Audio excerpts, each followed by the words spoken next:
Welcome into the pre-match meeting from Hoboken, New Jersey. The Big Apple is just across the Hudson River behind us. A beautiful view, beautiful day here. Yeah. Tommy G, Alex Stec, thank you guys for joining us today. FC Cincinnati taking on the New York Red Bulls tonight. Big matchup between these two Eastern Conference sides.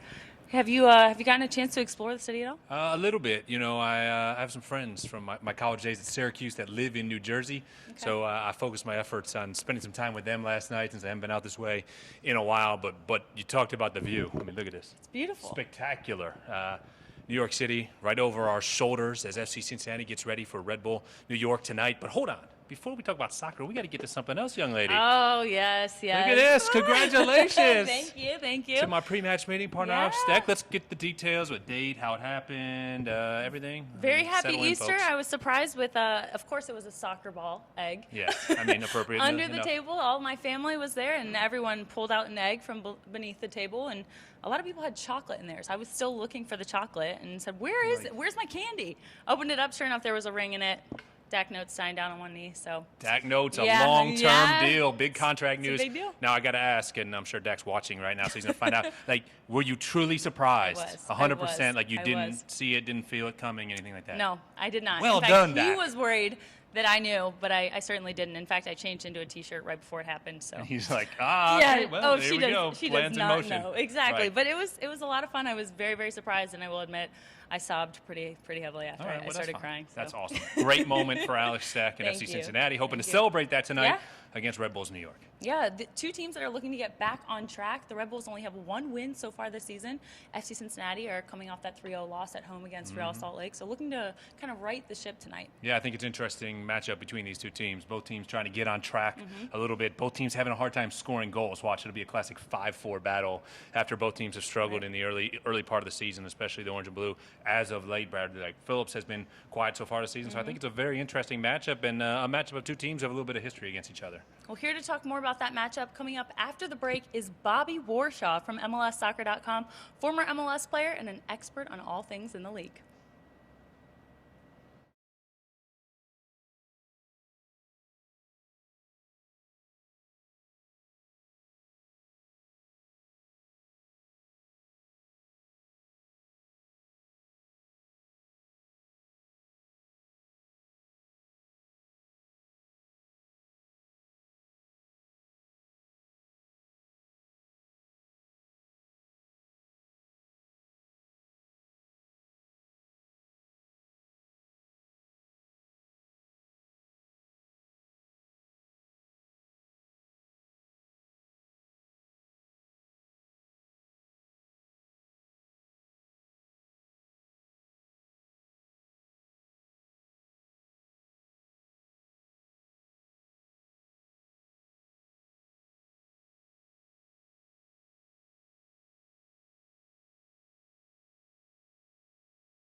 Welcome back into the pre-match meeting from Hoboken, New Jersey, where FC Cincinnati are facing the New York Red Bulls tonight at 7 p.m. Tom Gelehrter, Bobby Warshaw from MLSsoccer.com. He's a host for them, former player. Bobby, how is life in New York City? It's good. I mean, you guys have only gotten a taste of it, but New York City is it's a nice place to be. Yeah. The good news is we'll be back. A couple more weeks, right? New York City FC in early June. So we get a couple of trips. I mean, the one thing that I've noticed, and this is match day number 9, and about half of them have been on the road, MLS provides great travel, right? I mean, we were just talking about it a little bit during the break. These are all great cities to go to. I mean, we've been to Seattle so far, Atlanta, LA, New England, and now New York City, and staying here in Hoboken. There's no shortage of great trips and great places to eat on the road, right? Yeah, there's some things I don't miss about this profession, but doing things like staying at the W in Hoboken, staying at the nice hotels in these great cities is definitely one of them. Now, he was here earlier in the room. Technical director Luke Sassano is on the trip. You guys played pickup soccer Tommy last Trackhouse, year I in heard, New York. I want to yeah. hear about that. It was some of the best soccer and the most fun soccer I've ever played because you just get to enjoy the game again. You don't have the stress of winning and losing and bonuses and playing time. You're just going out, you're balling with your friends. And that was a good team, man. Luke still got it. He could post up as a striker, play a little defense. He's got some games still. All right, yeah, that's good. I know Stu Holden runs it out on the West Coast, right? He has the does. West We should Coast. I think he has challenge him. Landon Donovan on his Yeah. team. I We don't know if should that's figure out how to fair. get a matchup. Yeah, You know? legit. yeah, We fair got some enough. good players on our team. Well, looking at the league so far, we're about almost a quarter of the way into the season. It's hard to believe that much time has passed already, but what are your thoughts on how things have played out so far? It's been a good year so far. I'm a big fan of diversity within the league. And I think for the first, maybe 15, almost 20 years, a lot of the teams look the same, they played the same. For the first time, we're really seeing that you could turn on any given game, and they're all different. The styles of play, even the quality within the games, and just give some variation, especially for us. We have to watch all the matches on the weekend. To have some difference between the 1 p.m. and the 3 p.m. and the 7 p.m. is fun. I think it's just good for the viewer, too, because the beauty of soccer is all these different ways to play. And if you can turn on a game and see the different types of arts, the different types of mechanics within the game, that, for me, is what brings out a good season. I think it's remarkable when you look at the league and you talk about teams maybe that weren't expected to do well. Toronto had an awful season last year, let's be honest, and they're playing really well right now. Atlanta was champions. MLS Cup champions, and they're not doing so well. And is that good for the league? Oh, it's absolutely good for the league. I'm not going to pick on Atlanta per se, but I think that the bigger the storylines and the bigger the drama within a team and the shifts. You look at Atlanta, who have spent all that money, all the expectations, all the fans, and then for it not to go their way is just a good storyline. And obviously, I want Atlanta fans to be happy. I want them to succeed with their team. But for the expectations to shift so drastically and for these surprises to come, is at the entity or at the basic part of what sports are, which are drama and entertainment. And for that, it's been a good first 10 weeks.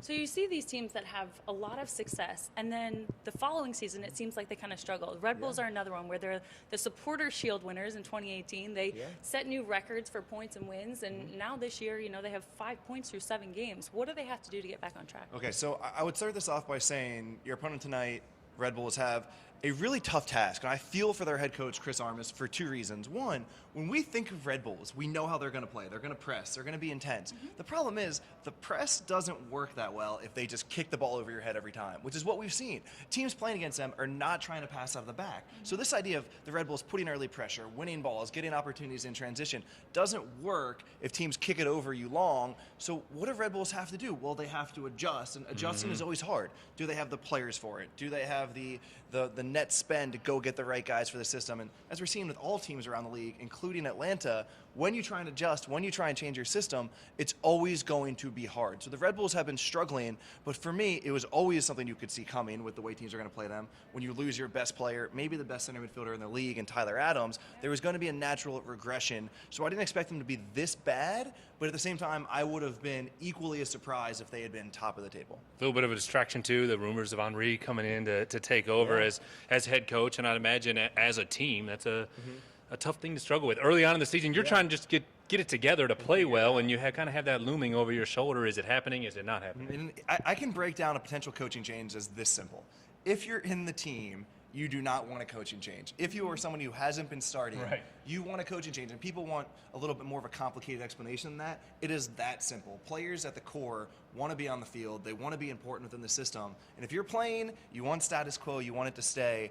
What I would say from the neutral observer is we all probably want Thierry Henry in the league. It would be awesome to watch Thierry Henry in the league somewhere. The Red Bulls make 0 sense. The Red Bulls have a defined system. The coach doesn't really get to pick how he plays that much. There's in my mind, no chance Thierry Henry is going to come in and have the guys over at Red Bulls headquarters, Rolf Rangnick, and those guys say, "Hey, Thierry Henry, this is how you're going to have your guys play soccer." So the whole thing didn't match up, even though it would be cool to see Henry in the league.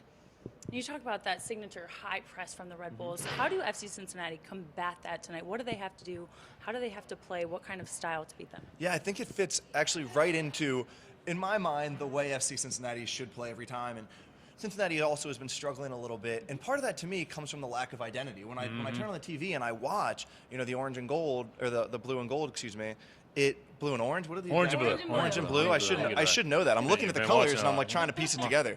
I think what worries me is that I see something different every single game. You turn on the best teams. You turn on LAFC, Sporting Kansas City, Red Bulls for years.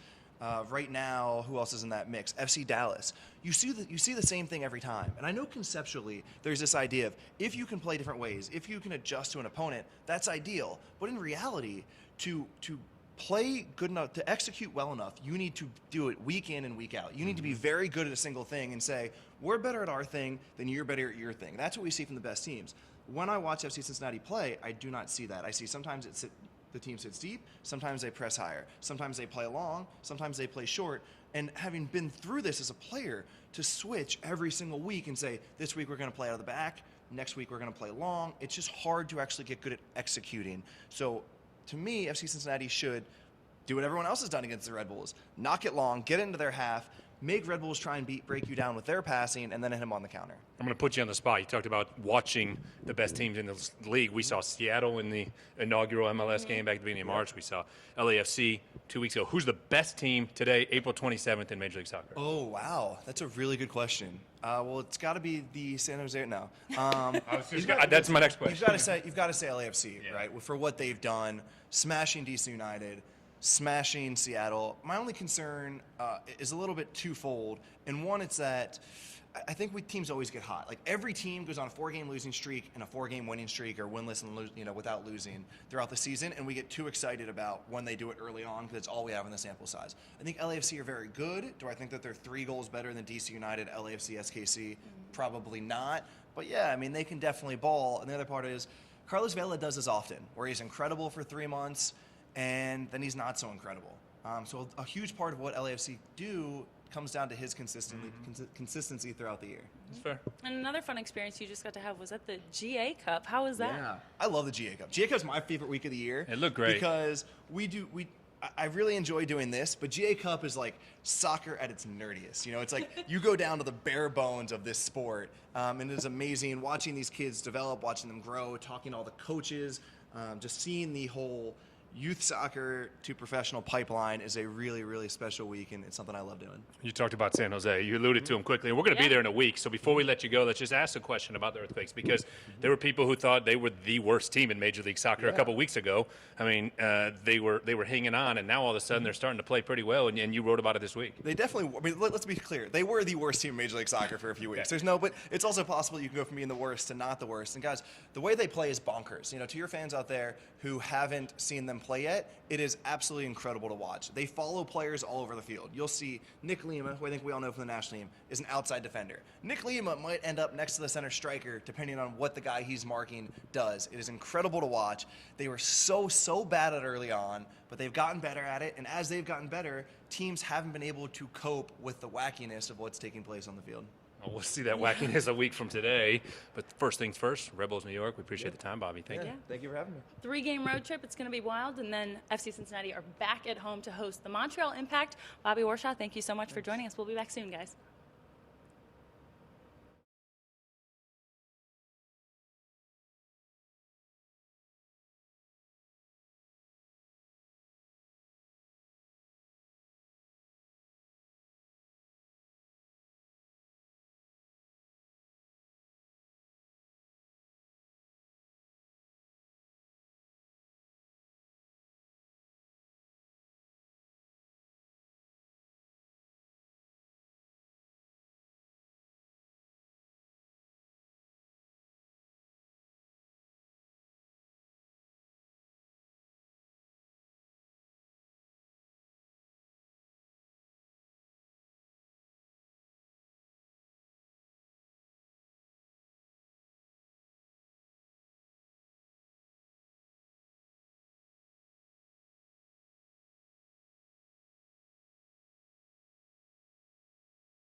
welcome into the final segment of the pre-match meeting. We are in Hoboken, New Jersey.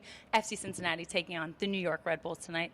Tom Gelehrter, Alex Stec, thank you for joining us today. Now, these two teams, FC Cincinnati, New York Red Bulls, are no strangers. No. They've met a few times before. Yes. And the Orange and Blue have played right here in Red Bull Arena. You know, it's interesting, Alex. I had a conversation with some Major League Soccer officials back in June, right after the announcement, May 29th.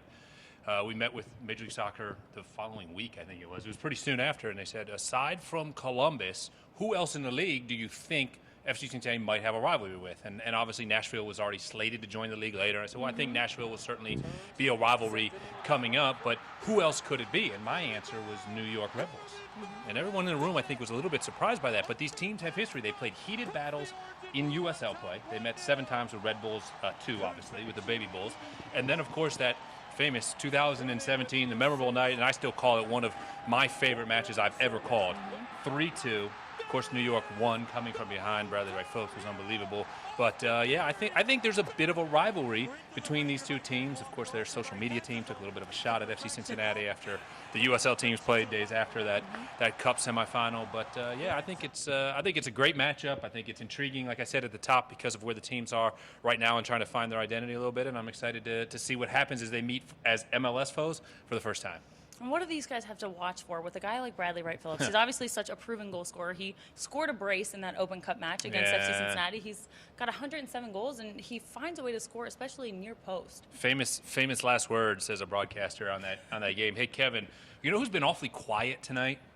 Yeah. And he looked at me and I said, Bradley Wright-Phillips, and I kid you not, and then you don't see this on television, obviously. Kevin kicked me in the broadcast booth for saying that, and now I understand why, because Bradley Wright-Phillips scored twice and almost had a third as he hit the crossbar with a ricocheting shot late in that match. So, I mean, what a phenomenal class player, right? I mean, he is the striker you want to have, and he's been so good for the club, 107 goals in MLS, and he's such a dangerous player that it's someone who FC Cincinnati is going to have to be locked in on throughout the match. I think the defense is going to have to be very careful with the ball, so playing out of the back when you're dealing with that press, and look to counter. The fullbacks can go up the wings, take advantage of that. But last match, I think we saw a couple defensive errors. There were a lot of clearances.